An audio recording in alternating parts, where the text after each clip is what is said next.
Viewers, welcome back in our program. And Dr. ਸਾਹਿਬ ਸਾਡੇ ਦਰਸ਼ਕਾਂ ਨੂੰ ਦੱਸੋ ਵਰਲਡ ਹਿਸਟਰੀ। ਵਰਲਡ ਹਿਸਟਰੀ 'ਚ 1729 ਦੇ ਵਿੱਚ ਬਾਲਟੀਮੋਰ ਸਿਟੀ ਜਿਹੜੀ ਮੈਰੀਲੈਂਡ ਦੀ ਪ੍ਰਮੁੱਖ ਸਿਟੀ ਹੈ ਉਹਨੂੰ ਫਾਊਂਡ ਕੀਤਾ ਜੀ। 1858 ਦੇ ਵਿੱਚ ਅਮਰੀਕਾ ਦੇ ਸਿਟੀਜ਼ਨਸ ਨੂੰ ਜਾਪਾਨ ਨੇ ਹੱਕ ਦਿੱਤਾ ਕਿ ਉਹ ਜਾਪਾਨ 'ਚ ਕਿਤੇ ਵੀ ਸੈਟਲ ਹੋ ਸਕਦੇ ਨੇ ਕਿਉਂਕਿ ਇਹਨਾਂ ਦੀ ਇੱਕ ਕਮਰਸ਼ੀਅਲ ਟ੍ਰੀਟੀ ਹੋ ਗਈ ਆਪਸ ਜੀ। 1937 ਦੇ ਵਿੱਚ ਜਾਪਾਨੀ ਫੋਰਸਿਸ ਨੇ ਪੀਕਿੰਗ ਚੀਨ ਦੇ ਸ਼ਹਿਰ ਦੇ ਉੱਤੇ ਕਬਜ਼ਾ ਕੀਤਾ ਔਰ ਜਿਵੇਂ ਨੈਨਕਿੰਗ 'ਤੇ ਕਬਜ਼ਾ ਕਰਨ ਤੋਂ ਬਾਅਦ ਬਹੁਤ ਇਹਨਾਂ ਨੇ ਜ਼ੁਲਮ ਕੀਤੇ ਜਾਪਾਨੀਆਂ ਨੇ।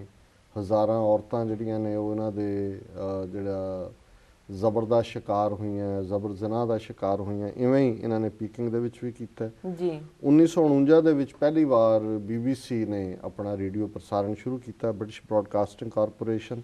ਜੀ। ਅੱਜ ਜਦੋਂ ਅਸੀਂ ਆਪਣਾ ਨੋਟ ਕੱਢਦੇ ਹਾਂ ਡਾਲਰ ਜਾਂ ਸਿੱਕੇ ਤੇ ਹੈ ਕਿ ਇਨ ਗੋਡ ਵੀ ਟਰਸਟ ਉਹਦੇ 'ਤੇ ਲਿਖਿਆ ਹੁੰਦਾ। ਸੋ ਇਹ 1956 ਦੇ ਵਿੱਚ ਇਹ ਮੋਟੋ US ਨੇ ਐਲਾਨਿਆ ਕਿ ਇਨ ਗੋਡ ਵੀ ਟਰਸਟ, ਜੀ, ਕਿ ਰੱਬ 'ਚ ਸਾਡਾ ਫੇਥ ਹੈ। 1987 ਦੇ ਵਿੱਚ ਇੰਡੀਅਨ ਪੀਸ ਕੀਪਿੰਗ ਫੋਰਸ ਦੇ ਨਾਂ ਥੱਲੇ ਭਾਰਤੀ ਫੌਜ ਨੇ ਜਾਫਨਾ ਸ੍ਰੀਲੰਕਾ 'ਚ ਜਾ ਕੇ ਲਿਟੇ ਵਾਲਿਆਂ ਤੇ ਉੱਥੋਂ ਦੇ ਜਿਹੜੇ ਤਾਮਿਲ ਹਿੰਦੂ ਨੇ ਉਹਨਾਂ ਦੇ ਉੱਤੇ ਜ਼ੁਲਮ ਕਰਨੇ ਸ਼ੁਰੂ ਕੀਤੇ। ਨਤੀਜੇ ਦੇ ਤੌਰ ਤੇ ਫਿਰ ਇਵੈਂਚੁਅਲੀ ਰਾਜੀਵ ਗਾਂਧੀ ਨੂੰ ਇੱਕ ਤਾਮਿਲ ਬੀਬੀ ਧੇਨੂ ਨੇ ਉਸ ਨੂੰ ਉਡਾਇਆ ਬੰਬ ਦੇ ਨਾਲ, ਆਤਮਘਾਤੀ ਬੰਬ ਬਣ ਕੇ। 2011 ਦੇ ਵਿੱਚ ਇੱਕ ਨਵਾਂ ਦੇਸ਼ ਅਫਰੀਕਨ ਯੂਨੀਅਨ ਦੇ ਵਿੱਚ 54th ਮੈਂਬਰ ਸਾਊਥ ਸੁਡਾਨ ਜਿਹੜਾ ਉਹ ਮੈਂਬਰ ਬਣਿਆ। ਜੀ ਡਾਕਟਰ ਸਾਹਿਬ, ਤੁਹਾਡਾ ਬਹੁਤ ਬਹੁਤ ਧੰਨਵਾਦ। ਤੁਸੀਂ ਅੱਜ ਦੇ ਦਿਨ ਦੀ ਅਹਿਮੀਅਤ ਸਾਡੇ ਦਰਸ਼ਕਾਂ ਨਾਲ ਸਾਂਝੀ ਕੀਤੀ। ਤੇ ਡਾਕਟਰ ਸਾਹਿਬ, ਹੁਣ ਅਸੀਂ ਸਵਾਲ ਜਵਾਬ ਦਾ ਸੈਸ਼ਨ ਸ਼ੁਰੂ ਕਰਦੇ ਹਾਂ। ਉਸ ਵਿੱਚ ਸਾਡਾ ਪਹਿਲਾ ਸਵਾਲ ਹੈ, ਸਿਰਸਾ ਦੀ ਇੱਕ ਅਦਾਲਤ ਨੇ ਸੌਦਾ ਸਾਧ ਨਾਲ ਟਕਰਾਅ ਦੇ ਇੱਕ ਮਾਮਲੇ ਵਿੱਚ 7 ਸਿੰਘਾਂ ਨੂੰ 7-7 ਸਾਲ ਦੀ ਸਜ਼ਾ ਸੁਣਾਈ। ਇਸ ਬਾਰੇ ਤੁਸੀਂ ਕੀ ਕਹਿਣਾ ਚਾਹੁੰਦੇ ਹੋ ਡਾਕਟਰ ਸਾਹਿਬ? ਦੇਖੋ, ਪਿਛਲੇ 66 ਸਾਲ ਤੋਂ ਸਿੱਖਾਂ ਦੇ ਨਾਲ ਸੰਬੰਧਿਤ ਜਦੋਂ ਵੀ ਕੋਈ ਇਸ਼ੂ ਆਉਂਦਾ ਉਹ ਸਰਕਾਰ ਦੇ ਸਾਹਮਣੇ ਹੋਏ, ਅਦਾਲਤਾਂ ਦੇ ਸਾਹਮਣੇ ਹੋਏ, ਜੀ, ਉਹਨਾਂ ਨੂੰ ਕਦੇ ਜਸਟਿਸ ਨਹੀਂ ਮਿਲਿਆ। ਜੀ ਜੀ। 29 ਸਾਲ ਤੋਂ ਸਾਡੇ ਦਿੱਲੀ ਦੇ ਵਿੱਚ ਕਿਵੇਂ ਜਿੱਥੇ ਹਜ਼ਾਰਾਂ ਸਿੱਖ ਮਾਰੇ ਗਏ ਉਹ ਬੀਬੀਆਂ ਇਨਸਾਫ ਦੇ ਲਈ ਲੜ ਰਹੀਆਂ ਨੇ। ਜੀ। ਉਹ ਸੱਜਣ ਕੁਮਾਰ ਹੋਏ, ਜਗਦੀਸ਼ ਟਾਈਟਲਰ ਹੋਏ, ਕੋਈ ਸਜ਼ਾਵਾਂ ਨਹੀਂ। ਜੀ। ਇਹ ਸਿਰਸੇ ਦੇ ਵਿੱਚ ਭਾਈ ਹਰਮਿੰਦਰ ਸਿੰਘ ਡੱਬਵਾਲੀ ਜਦੋਂ ਕਿ ਕੂੜ ਸੌਦੇ ਦਾ ਵਿਰੋਧ ਕਰ ਰਿਹਾ ਸੀ ਸਾਧ ਦਾ, ਉਹਨਾਂ ਦੇ ਉੱਤੇ ਅਟੈਕ ਕਰਕੇ ਉਹਦੇ ਸੌਦਾ ਸਾਧ ਦੇ ਗੁੰਡਿਆਂ ਨੇ ਉਹਨਾਂ ਨੂੰ ਸ਼ਹੀਦ ਕਰ ਦਿੱਤਾ। ਜੀ। ਸਿੱਖਾਂ ਨੇ ਪ੍ਰੋਟੈਸਟ ਕੀਤਾ, ਉਹਨਾਂ ਦੇ ਚੇਲਿਆਂ ਨਾਲ ਲੜਾਈ ਹੋਈ। ਉਹਦੇ 'ਚ ਪੁਲਿਸ ਨੇ ਉਹਨਾਂ ਦੇ ਕਿਸੇ ਬੰਦੇ ਤੇ ਕੋਈ ਕੇਸ ਰਜਿਸਟਰ ਨਹੀਂ ਕੀਤਾ, ਇਹਨਾਂ 7 ਦੇ ਕੇਸ ਰਜਿਸਟਰ ਕੀਤਾ। ਤੇ ਹੁਣ ਸਿਰਸੇ ਦੀ ਅਦਾਲਤ ਨੇ 7 ਸਿੰਘਾਂ ਨੂੰ ਹੀ 7-7 ਸਾਲ ਕੈਦ ਦੀ ਸਜ਼ਾ ਸੁਣਾ ਦਿੱਤੀ। ਜੀ। ਸੋ ਕਦੋਂ ਤੱਕ ਸਿੱਖ ਚੁੱਪ ਕਰਕੇ ਹੱਥ ਤੇ ਹੱਥ ਧਰ ਕੇ ਬੈਠੇ ਰਹਿਣਗੇ? ਉਸ ਸਿਸਟਮ 'ਚੋਂ ਸਾਡੇ ਲਈ ਇਨਸਾਫ ਨਹੀਂ ਨਿਕਲਣਾ।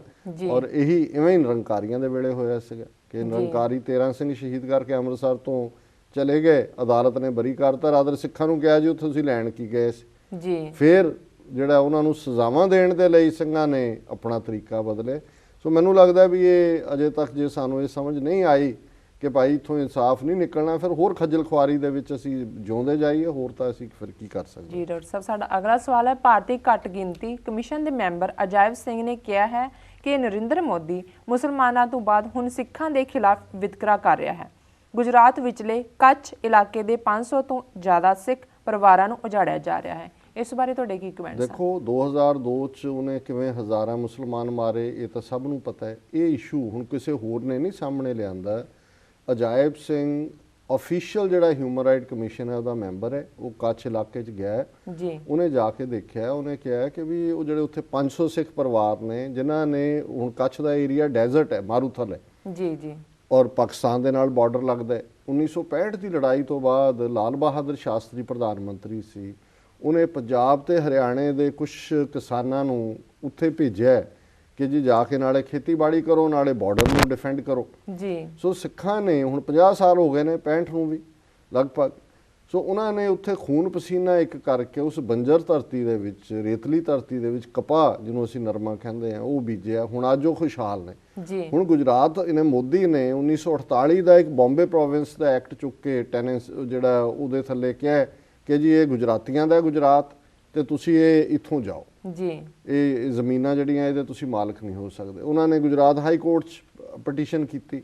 ਗੁਜਰਾਤ ਹਾਈ ਕੋਰਟ ਨੇ ਯੂਨੈਨਿਮਸ ਡਿਸੀਜਨ ਦੇ ਵਿੱਚ ਕਿਹਾ ਵੀ ਇਹਦੇ ਮਾਲਕ ਇਹ ਨੇ, ਜ਼ਮੀਨਾਂ ਇਹਨਾਂ ਨੇ ਆਬਾਦ ਕੀਤੀਆਂ ਨੇ, ਪਰ ਹੁਣ ਗੁਜਰਾਤ ਸਰਕਾਰ ਜਿਹੜੀ ਆ ਉਹ ਸੁਪਰੀਮ ਕੋਰਟ ਚਲੀ ਗਈ ਜੀ। ਉਹ ਵਿਚਾਰੇ ਗਰੀਬ ਨੇ, ਕਹਿੰਦੇ ਸੁਪਰੀਮ ਕੋਰਟ 'ਚ ਇੱਕ ਪੇਸ਼ੀ ਦੇ ਲਈ 2-2 ਲੱਖ ਰੁਪਈਆ ਵਕੀਲ ਮੰਗਦੇ ਨੇ। ਉਹਨਾਂ ਦਾ ਡੈਲੀਗੇਸ਼ਨ ਪੰਜਾਬ 'ਚ ਵੀ ਆਇਆ, ਬਾਦਲ ਨੂੰ ਵੀ, ਦੂਜਿਆਂ ਨੂੰ ਵੀ ਕਿਹਾ।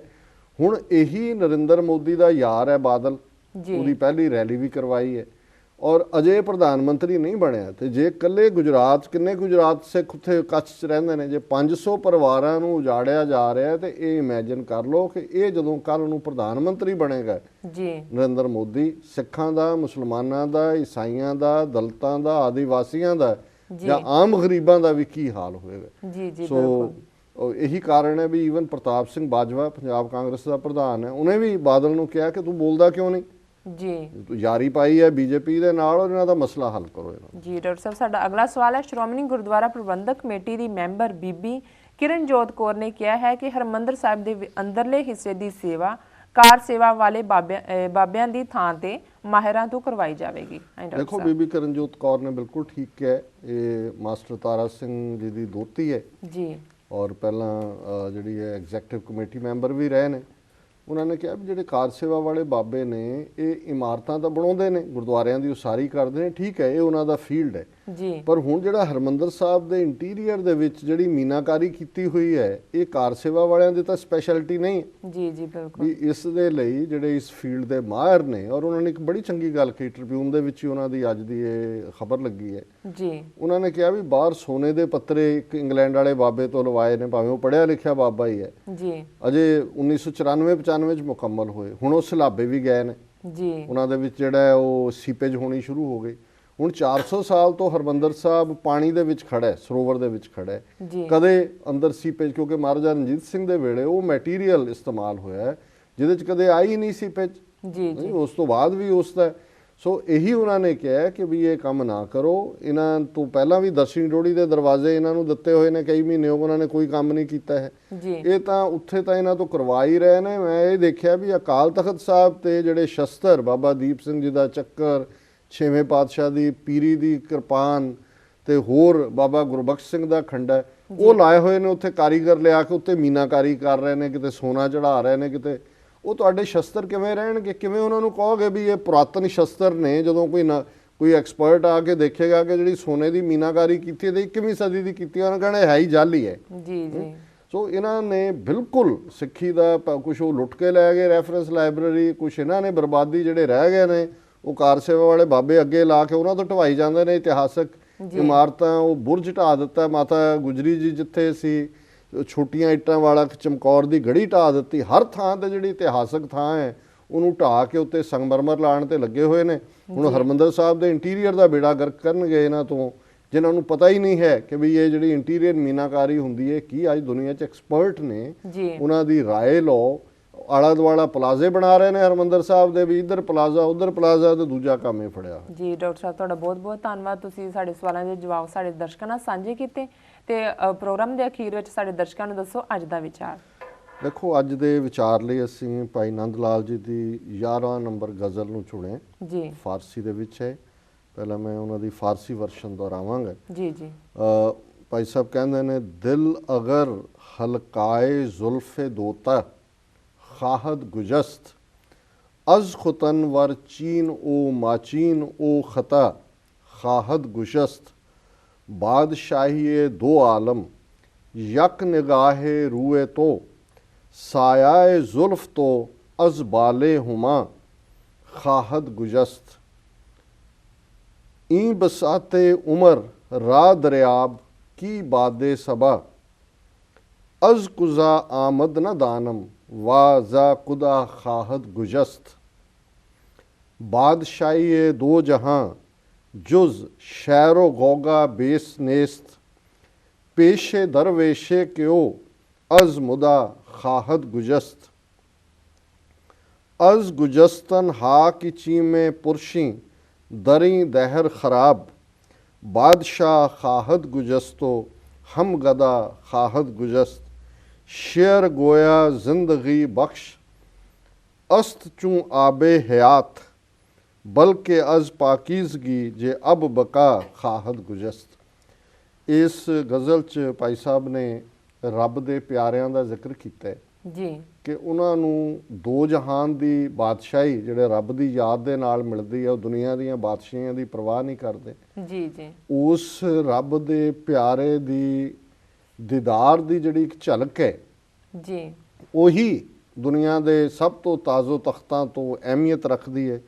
ਦੁਨੀਆ ਨਾਸਵੰਦ ਹੈ ਤੇ ਰੱਬ ਦੇ ਪਿਆਰਿਆਂ ਨੂੰ ਇਹ ਸਮਝ ਆ ਜਾਂਦੀ ਹੈ ਕਿ ਰੱਬ ਤੋਂ ਬਿਨਾਂ ਬਾਕੀ ਸਭ ਜ਼ਿੰਦਗੀ ਜਿਹੜੀ ਹੈ ਉਹ ਫਜ਼ੂਲ ਹੈ। ਸੋ ਇਹਦਾ ਪੰਜਾਬੀ ਦਾ ਅਨੁਵਾਦ ਪ੍ਰਿੰਸੀਪਲ ਹਰਭਜਨ ਸਿੰਘ ਦਾ ਹੈ। ਇਹ ਕਹਿੰਦੇ ਨੇ, ਪਿਆਰੇ ਯਾਰ ਦੇ ਜ਼ੁਲਫ ਦੇ ਪੇਚੋਂ ਦਿਲ ਜਿਸ ਦਾ ਲੰਘ ਜਾਵੇ, ਪਿਆਰੇ ਯਾਰ ਦੇ ਜ਼ੁਲਫ ਦੇ ਪੇਚੋਂ ਦਿਲ ਜਿਸ ਦਾ ਲੰਘ ਜਾਵੇ, ਚੀਨ ਮਚੀਨ ਵੇਖਣ ਦੀ ਲੋਚਾ ਉਸ ਨੂੰ ਨਾ ਪਟਕਾਵੇ। ਅਰਸ਼ ਫਰਸ਼ ਦਾ ਰਾਜ ਮੈਂ ਜਾਣਾ, ਤੇਰਾ ਇੱਕ ਝਲਕਾਰਾ, ਹੁਮਾ ਦੇ ਸਾਇਓਂ ਅੱਗੇ ਲੰਘੇ, ਜ਼ੁਲਫੋ ਇੱਕ ਲਿਸ਼ਕਾਰਾ। ਫਾਰਸੀ ਦੇ ਵਿੱਚ ਹੁਮਾ ਇੱਕ ਐਸਾ ਪੰਛੀ ਹੈ ਜਿਹਦੇ ਬਾਰੇ ਯਕੀਨ ਕੀਤਾ ਜਾਂਦਾ ਹੈ ਕਿ ਜਿਹਦੇ ਉੱਤੋਂ ਦੀ ਉਹ ਲੰਘ ਜਾਏ ਉਹਨੂੰ ਰਾਜ ਭਾਗ ਮਿਲਦਾ ਹੈ। ਪਰ ਭਾਈ ਸਾਹਿਬ ਕਹਿੰਦੇ ਨੇ ਕਿ ਇਹ ਜਿਹੜਾ ਅਰਸ਼ ਫਰਸ਼ ਦਾ ਰਾਜ ਮੈਂ ਜਾਣਾ, ਤੇਰਾ ਇੱਕ ਝਲਕਾਰਾ, ਹੁਮਾ ਦੇ ਸਾਇਓਂ ਅੱਗੇ ਲੰਘੇ, ਜ਼ੁਲਫੋਂ ਇੱਕ ਲਿਸ਼ਕਾਰਾ। ਪਵਨ ਸਮਾਜ ਹੈ ਜੀਵਨ ਬੰਦੇ, ਕਰ ਲੈ ਸਫਲਾ ਸੋਈ, ਕਿੱਥੋਂ ਆਵੇ ਕਿੱਥੇ ਜਾਵੇ, ਜਾਣ ਨਾ ਸਕੇ ਕੋਈ। ਜੋ ਗੁਰਮੁਖ ਤੇ ਪ੍ਰਭੂ ਪਿਆਰਾ, ਖਾਹਿਸ਼ਾਂ ਮਾਰ ਮੁਕਾਵੇ, ਰਾਜ ਉਸ ਨੂੰ ਰਾਮ ਰੋਲਿਓ, ਵੱਧ ਨਾ ਨਜ਼ਰੀ ਆਵੇ। ਨਾਸਵੰਤ ਇਸ ਦੁਨੀਆ ਸੰਧੀ, ਗੱਲ ਨਾ ਪੁੱਛੋ ਕਾਈ, ਰਾਜੇ ਅਤੇ ਭਿਖਾਰੀ ਸਭਨਾ, ਜਾਣਾ ਇੱਕ ਸਮ ਭਾਈ। ਅਖੀਰਲਾ ਸ਼ੇਅਰ ਹੈ, ਕਾਵ ਗੋਇਆ ਦਾ ਅੰਮ੍ਰਿਤ ਵਾਂਗੂ, ਬਖਸ਼ੇ ਜੀਵਨ ਧਾਰਾ, ਸਗੋਂ ਆਬ ਹਯਾਤੋਂ ਪਾਕ ਪਵਿੱਤਰ, ਉਸ ਤੋਂ ਵੱਧ ਪਿਆਰਾ। ਕਿ ਰੱਬ ਦਾ ਨਾਂ ਹੀ ਆਬੇ ਹਯਾਤ ਹੈ, ਅੰਮ੍ਰਿਤ ਹੈ, ਜਿਸ ਦੇ ਆਉਣ ਨਾਲ, ਜੀਵਨ 'ਚ ਵਸਣ ਨਾਲ ਸਭ ਖੌਫ ਦੂਰ ਹੋ ਜਾਂਦੇ ਨੇ ਤੇ ਦੀਨ ਦੁਨੀਆ ਦੀ ਪਾਤਸ਼ਾਹੀ ਉਸ ਪਿਆਰੇ ਦੇ ਚਰਨਾਂ ਦੇ ਵਿੱਚ ਆ ਕੇ ਢੇਰ ਹੋ ਜਾਂਦੀ ਹੈ। ਜੀ ਡਾਕਟਰ ਸਾਹਿਬ, ਤੁਹਾਡਾ ਬਹੁਤ ਬਹੁਤ ਸ਼ੁਕਰੀਆ। ਤੁਸੀਂ ਅੱਜ ਦਾ ਵਿਚਾਰ ਸਾਡੇ ਦਰਸ਼ਕਾਂ ਨਾਲ ਸਾਂਝਾ ਕੀਤਾ ਤੇ ਹੁਣ ਅਸੀਂ ਆਪਣੇ ਦਰਸ਼ਕਾਂ ਕੋਲ ਲੈਣੇ ਇਜਾਜ਼ਤ। ਵੀਰ, ਸਾਡੇ ਪ੍ਰੋਗਰਾਮ ਦਾ ਸਮਾਂ ਇੱਥੇ ਸਮਾਪਤ ਹੁੰਦਾ। ਤੁਸੀਂ ਆਪਣੀ ਰਾਏ ਤੇ ਸੁਝਾਅ ਸਾਨੂੰ ਭੇਜਣਾ ਨਾ ਭੁੱਲਣਾ। ਸਾਡੇ ਇਸ ਪਤੇ ਤੇ sos@tv84.tv ਤੇ ਅਸੀਂ ਆਪਣਾ ਪ੍ਰੋਗਰਾਮ ਲੈ ਕੇ ਫਿਰ ਹਾਜ਼ਰ ਹੋਵਾਂਗੇ। ਤਦ ਤੱਕ ਲਈ ਮੈਨੂੰ ਤੇ ਡਾਕਟਰ ਸਾਹਿਬ ਜੀ ਨੂੰ ਆਗਿਆ ਦਿਓ। ਵਾਹਿਗੁਰੂ ਜੀ ਕਾ ਖਾਲਸਾ, ਵਾਹਿਗੁਰੂ ਜੀ ਕੀ ਫਤਿਹ।